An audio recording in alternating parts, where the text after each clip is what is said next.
Bonjour ou bonsoir, mesdames, mesdemoiselles et messieurs, merci d'avoir choisi Télar TV pour suivre votre émission Droit de savoir. Aujourd'hui, j'ai le plaisir de recevoir Madame Agathe Mabiala, une spécialiste des douanes. Avec elle, nous allons parler de la régie financière du Congo-Brazzaville. Qu'est-ce qu'il en reste? Moi, c'est Christian Perrin. Bienvenue à tous ceux qui viennent. Les ministères n'ont pas de compte à avoir dans les banques commerciales en plus. De la place, quoi. Non. Et voilà ce qui s'est passé en France avec la délégation conduite par Monsieur Anatole Kolide-Bakosso. Vous avez été informé qu'il y a une délégation comme ça qui est arrivée en France, à Paris d'ailleurs, pour prendre part aux universités du MEDEF. Malheureusement, ils n'ont pas été reçus. Et je ne sais pas s'il faut interpréter ça comme cela, comme pour se défouler finalement, certains ministres, non, un ministre, puisque celui-là il est connu, je me tais le nom, un ministre s'est permis d'aller faire des achats de l'ordre de 27 millions de francs CFA, donc autour de 43 000 euros, pour acheter 3 objets de luxe. Là encore, on dira que c'est son argent. Ok. Mais cette délégation a séjourné dans un hôtel où la nuitée était facturée à 3 millions de francs CFA. Et si on essaie de compter le nombre de personnes qui ont constitué cette délégation, c'est beaucoup d'argent. En fait, ma question était de savoir, lorsque une délégation comme celle-là va en mission, comment ça se passe au niveau de la régie financière? Y a-t-il une évaluation des dépenses qui se fait avant? Et quand ils partent et quand ils rentrent, est-ce que jusqu'à aujourd'hui où nous parlons, parce que vous m'avez dit qu'en votre temps, le contrôle se faisait, vous rentrez et vous rendez même l'argent qui restait, est-ce que maintenant là, ça continue à se faire ou comment ça se gère en fait? La question que vous me posez, c'est même pas à moi de répondre à cette question parce que je suis tout autant surprise que vous de ces méthodes de faire. Moi, j'ai fait des missions aussi pendant que je n'étais qu'un simple directeur, on va dire, d'accord. Je sortais je pouvais aller en mission avec le ministre, avec des directeurs centraux, mais la méthode utilisée, c'était toujours la même. On se présentait au trésor, hein, déjà notre direction, la direction qui t'envoyait en mission envoyait un état au trésor et le trésor calculait en fonction du nombre de jours que vous aviez à passer à l'extérieur et vous payez vos frais de mission en fonction. Et le taux était connu. Donc maintenant, je ne sais pas si maintenant qu'ils sont en pleine crise, c'est maintenant qu'on paye à 500 000 francs la journée ou 1 million la journée, je ne comprends pas du tout. Mais à l'époque, c'était 50 000 francs. Même si ça a changé, ça pouvait doubler ou je sais pas. Même si ça pouvait tripler. Mais quand même, ce que nous voyons là, pour aller payer une chambre de 3 millions de francs, 300 euros, 3 millions, je ne sais pas. Alors, répondre à cette question, ça veut tout simplement dire qu'on a compris tout ce qui se passe au niveau de l'État congolais, pourquoi l'État est en faillite. Or, justement, je ne comprends pas pourquoi l'État est en faillite. Donc, je ne peux pas comprendre un tel comportement. Quand je vous dis que la régie financière ne joue plus son rôle, elle ne joue plus son rôle. Le trésor, il est là. Pourquoi, je me demande, ça devient un trésor pour la forme. Mais ce n'est pas la banque de l'État. Pendant que vous dites que le trésor ne joue plus son rôle, évidemment, ça me fait penser aux 14 000 milliards qui ont disparu comme ça, sans trace, où personne n'est interpellé. On ne sait pas où sont passés les 14 000 milliards. Et lorsqu'on pose la question à Denis Sassou Nguesso, il dit c'est l'argent des générations futures. Donc on comprend que finalement, on ne sait pas qui ordonne et comment on peut expliquer cela. Mais oui, c'est ça que j'aurais voulu que le ministre Andeli, qui est passé il y a, je crois, 3 semaines, a commencé à nous expliquer. Vous voyez tout ce que vous voyez là, c'est la dette chinoise et tout. Mais j'aimerais quand même qu'il nous explique parce que le problème de la crise financière congolaise, il est bien plus profond. On ne peut pas venir tout simplement nous parler des immeubles que vous voyez, c'est ça la dette. Non mais attendez, nous avons eu de l'argent dans ce pays et comment nous l'avons eu, hein? Il faut aussi qu'on le dise. C'était des excédents budgétaires. C'est-à-dire qu'une fois qu'on a exécuté le budget, qu'on a dépensé, enfin qu'on a payé tout ce qu'il fallait payer, qu'on a remboursé tout ce qu'il fallait rembourser, qu'on a dépensé tout ce qu'il fallait dépenser en termes de services et tout, voilà ce qui reste au trésor. au excédent trésor. budgétaire. Excédent budgétaire. Donc, sur 1 an, 2 ans, 3 ans, et ils ont calculé jusqu'en 2010 des excédents budgétaires de 14 000 milliards. Alors, s'il y avait les garde-fous dont je parlais là, c'est très important, s'ils étaient toujours en place, on aurait su depuis longtemps que l'argent sortait n'importe comment. Mais les citoyens congolais auraient su à quoi ont été utilisés les 14 000 milliards.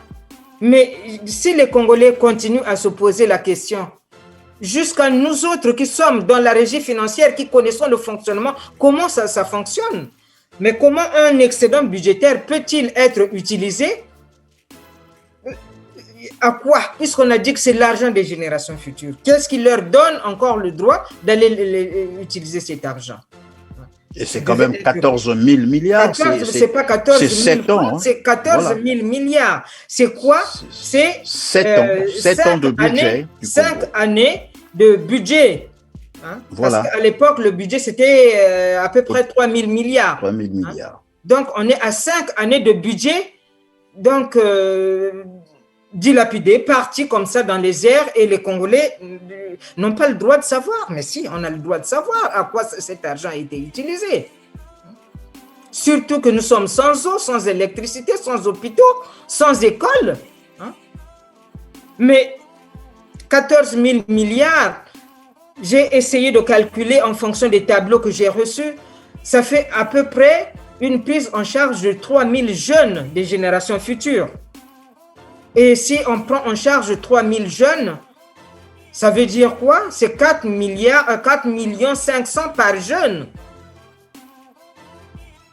Alors, si on dépense 4 millions pour un seul jeune, il a forcément l'eau, l'électricité, il a un hôpital où il peut aller, il a même une bourse à 2 ans, à 3 ans, je ne sais pas moi.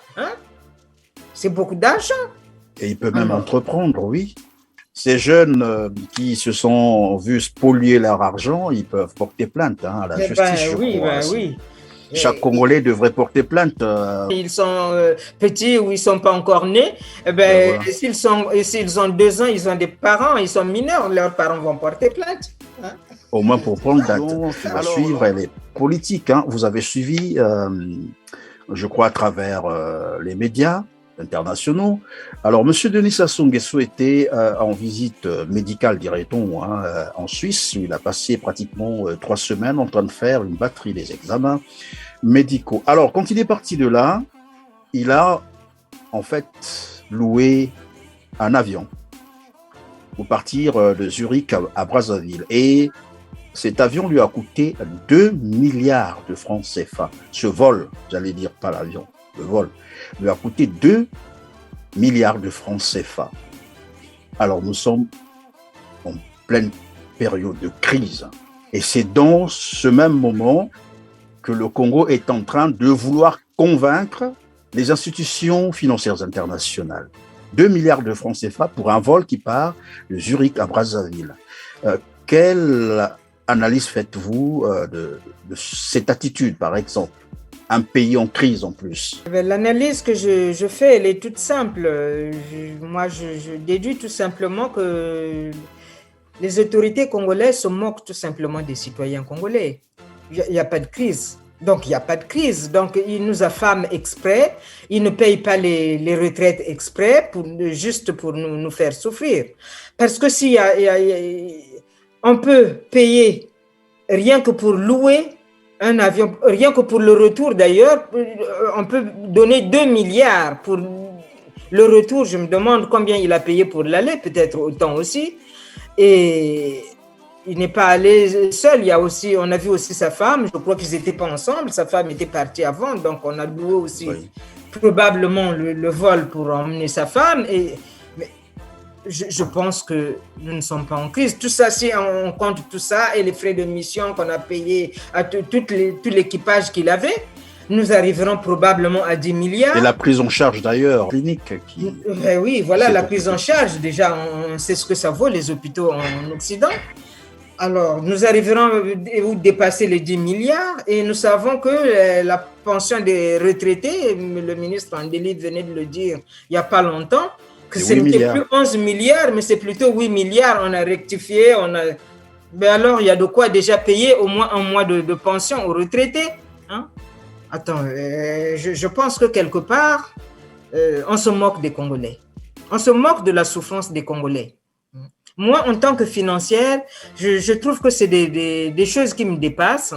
Hein? Même, je ne dis pas qu'il aille prendre le vol de tout le monde en deuxième classe comme moi, non. Mais pour ne fût-ce qu'un papa qui a laissé des enfants, qu'il n'a pas pu nourrir correctement à la maison, il va se dire non, je voulais m'acheter un costume qui coûte 30 000, mais je prends celui qui coûte 15 000 parce qu'il faut que je laisse quelque chose pour nourrir mes enfants. Ne fût-ce qu'à ce niveau-là. Là, je dis que c'est tout simplement, j'ai compris qu'on se moque des Congolais et on va frapper à la porte du FMI. C'est ça encore le plus grave. On va frapper à la porte du FMI. Le FMI vous attend là-bas avec ces déshydratats. 48 chapitres là que vous n'avez honoré aucun, vous n'avez répondu à rien du tout. Mais comment les gens peuvent-ils vous prendre au sérieux? Moi, je veux Mais au fait, Madame Agathe Mabiala, ça sera la dernière question. Vous avez dit tout à l'heure que le ministre Andeli a reconnu, enfin le nouveau ministre des Finances a reconnu que finalement la masse de retraite oui, fait 8 milliards au lieu de 11 milliards, alors que depuis un certain temps, on avait fait comprendre aux Congolais que ça faisait 11 milliards pour payer les retraités. oui. Donc j'imagine, pendant un bon bout de temps, on a rassemblé 11 milliards pour les payer. Et aujourd'hui que le ministre vient reconnaître finalement que c'est 8 milliards, j'ai bien envie de savoir où passer finalement les 3 autres milliards. Oui, 3 autres milliards c'est un aveu de vol, par le nombre de mois. Oui, c'est finalement un aveu d'années que ça dure. Non, mais... C'est un aveu de détournement. On détournait 3 milliards toutes les fois qu'on payait les retraités. C'est cela. C'est ce que ça veut dire. Bah, tout ça, ça veut dire tout simplement que c'est de l'argent détourné. Mais vous parlez des pensions de retraite. Mais parlons des salaires aussi. Moi, ma souvenance, je sais que avec le gouvernement de transition, on avait besoin, la masse salariale était de 9 milliards de francs. Il y a des témoins qui peuvent le confirmer. 9 milliards de francs pour payer les salaires des fonctionnaires. Là, nous sommes dans les années 1990. Nous sommes dans les années 92, jusqu'en 96. On a payé 9 milliards. 8 milliards, 9 milliards. On me dit aujourd'hui, la semaine dernière, je disais encore que c'était 16 milliards. Comment ils ont fait pour arriver à 16 milliards? Quelqu'un m'a dit, mais madame, vous êtes en retard. C'est pas 16 milliards qu'ils utilisent pour payer les fonctionnaires. C'est 61 milliards. Ils sont passés à 80 milliards parce que dans le discours je vous apprends, ils sont passés à 80 milliards parce que dans le discours du Premier ministre Anatole Koliné-Makosso, il a relevé cela. Non, c'est vraiment... et dans le même temps, il fait savoir... un pillage systématique de l'État congolais. C'est même pas des détournements. Le mot que vous avez utilisé, détournement, ce n'est pas assez fort. C'est un pillage. Je pense aux gens qui sont allés piller ma maison quand il y a eu la guerre. Ils ont enlevé jusqu'aux interrupteurs, ils ont enlevé les carreaux, cassé les carreaux pour prendre jusqu'aux fils électriques. Les autorités congolaises en ce moment, ils font exactement pareil. Je ne peux pas comprendre qu'on passe de 9 milliards à 61 ou 80 milliards, même si c'est 20 ans après. Ce n'est pas possible. Est-ce que il faut multiplier par 100 le nombre de fonctionnaires qui avaient... non, mais curieusement, évidemment, le Premier ministre lui-même reconnaît qu'il n'y a pas eu intégration à la fonction publique. Donc, il n'y a pas intégration à la fonction publique, mais la masse salariale continue à augmenter. On est parti donc, si vous dites 9, 15, on passe à 61 et puis à 80 milliards aujourd'hui. Et on va terminer donc par là. Alors, si vous avez une dernière préoccupation, je vous accorde 2 secondes pour conclure alors de tout ce que nous avons dit aujourd'hui. Oui, ma dernière préoccupation, c'est que si je parle à visage découvert, ce n'est pas pour dire que moi je suis une militante, mais c'est pour dire que je m'y connais en finance. Les chiffres, je les connais. Je les ai vus, je les ai calculés, j'ai liquidé, j'ai recouvré. Et donc, je sais de quoi je parle. Je connais la régie financière. Donc, ces chiffres, comme dit aujourd'hui, passer de 9 milliards à 80 milliards, je dis ce n'est pas du tout possible. Humainement, ce n'est pas possible.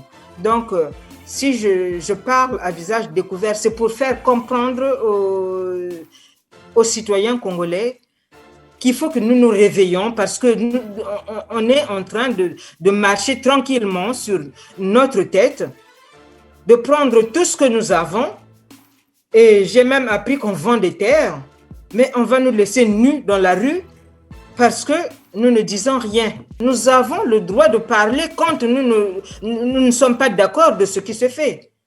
Et eux, ils ont le droit de répondre, qu'ils nous disent pourquoi l'État congolais en est arrivé à ce point.